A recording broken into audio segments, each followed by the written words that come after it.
3। फरीसियों में से निकुदेमुस नाम एक मनुष्य था जो यहूदियों का सरदार था। उसने रात को यीशु के पास आकर उससे कहा, हे रब्बी, हम जानते हैं कि तू परमेश्वर की ओर से गुरु होकर आया है, क्योंकि कोई इन चिन्हों को जो तू दिखाता है, यदि परमेश्वर उसके साथ ना हो तो नहीं दिखा सकता। यीशु ने उसको उत्तर दिया, मैं तुझसे सच सच कहता हूं, यदि कोई नए सिरे से ना जन्मे तो परमेश्वर का राज्य देख नहीं सकता। निकुदेमुस ने उससे कहा, मनुष्य जब बूढ़ा हो गया तो क्यों का जन्म ले सकता है? क्या वो अपनी माता के घर में दूसरी बार प्रवेश करके जन्म ले सकता है? यीशु ने उत्तर दिया कि मैं तुझसे सच सच कहता हूं, जब तक कोई मनुष्य जल और आत्मा से न जन्मे तो वो परमेश्वर के राज्य में प्रवेश नहीं कर सकता। क्योंकि जो शरीर से जन्मा है वो शरीर है, और जो आत्मा से जन्मा है वो आत्मा है।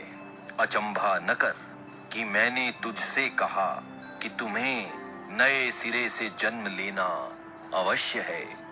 हवा जिधर चाहती है उधर चलती है, और तू उसका शब्द सुनता है, परंतु नहीं जानता कि वो कहां से आती और किधर को जाती है।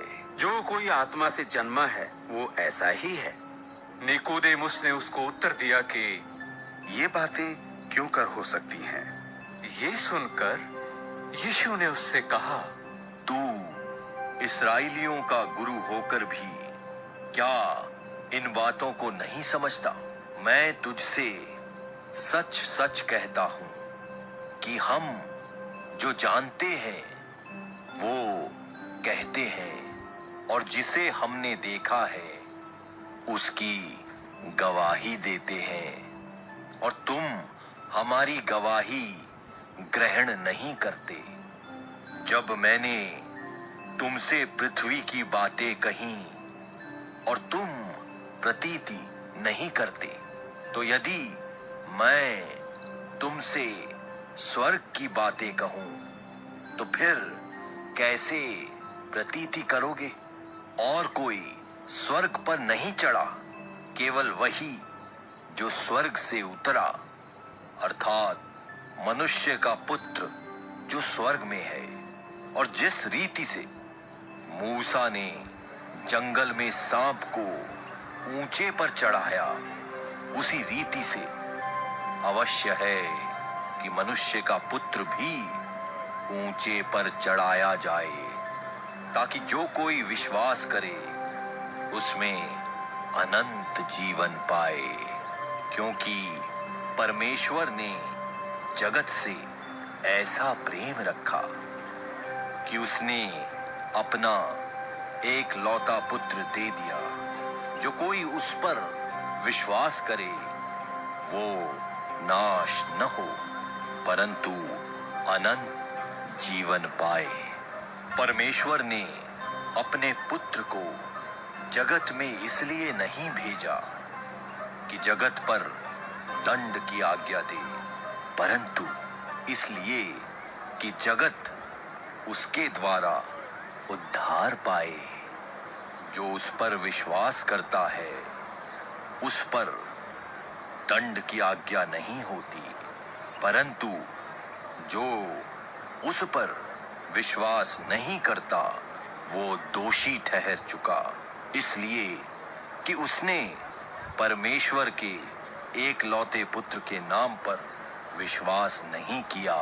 और दंड की आज्ञा का कारण ये है कि ज्योति जगत में आई है, और मनुष्यों ने अंधकार को ज्योति से अधिक प्रिय जाना, क्योंकि उनके काम बुरे थे। क्योंकि जो कोई बुराई करता है वो ज्योति से बैर रखता है और ज्योति के निकट नहीं आता, ऐसा न हो कि उसके कामों पर दोष लगाया जाए।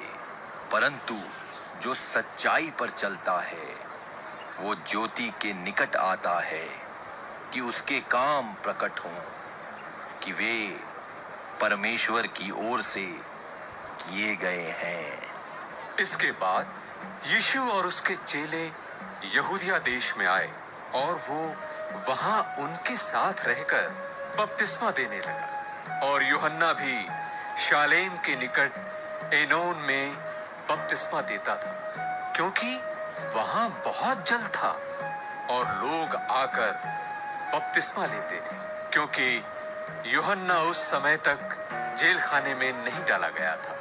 वहां यूहन्ना के चेलों का किसी यहूदी के साथ शुद्धि के विषय में वाद विवाद हुआ और उन्होंने यूहन्ना के पास आकर उससे कहा, हे रब्बी, जो व्यक्ति यरदन के पार तेरे साथ था और जिसकी तूने गवाही दी है, देख वो बपतिस्मा देता है और सब उसके पास आते हैं। यूहन्ना ने उत्तर दिया, जब तक मनुष्य को स्वर्ग से न दिया जाए तब तक वो कुछ नहीं पा सकता। तुम तो आप ही मेरे गवाह हो कि मैंने कहा, मैं मसीह नहीं परंतु उसके आगे भेजा गया हूं। जिसकी दुल्हन है वही दूल्हा है, परंतु दूल्हे का मित्र जो खड़ा हुआ उसकी सुनता है, दूल्हे के शब्द से बहुत हर्षित होता है। अब मेरा ये हर्ष पूरा हुआ है। अवश्य है कि वो बढ़े और मैं घटूं। जो ऊपर से आता है वो सर्वोत्तम है, जो पृथ्वी से आता है वो पृथ्वी का है और पृथ्वी की ही बातें कहता है। जो स्वर्ग से आता है वो सबके ऊपर है। जो कुछ उसने देखा और सुना है वो उसी की गवाही देता है और कोई उसकी गवाही ग्रहण नहीं करता।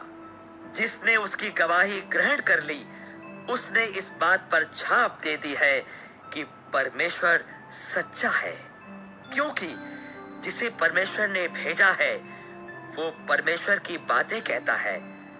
क्योंकि वो आत्मा नाप नाप कर नहीं देता। पिता पुत्र से प्रेम रखता है और उसने सब वस्तुएं उसके हाथ में दे दी हैं। जो पुत्र पर विश्वास करता है अनंत जीवन उसका है, परंतु जो पुत्र की नहीं मानता वो जीवन को नहीं देखेगा, परंतु परमेश्वर का क्रोध उस पर रहता है।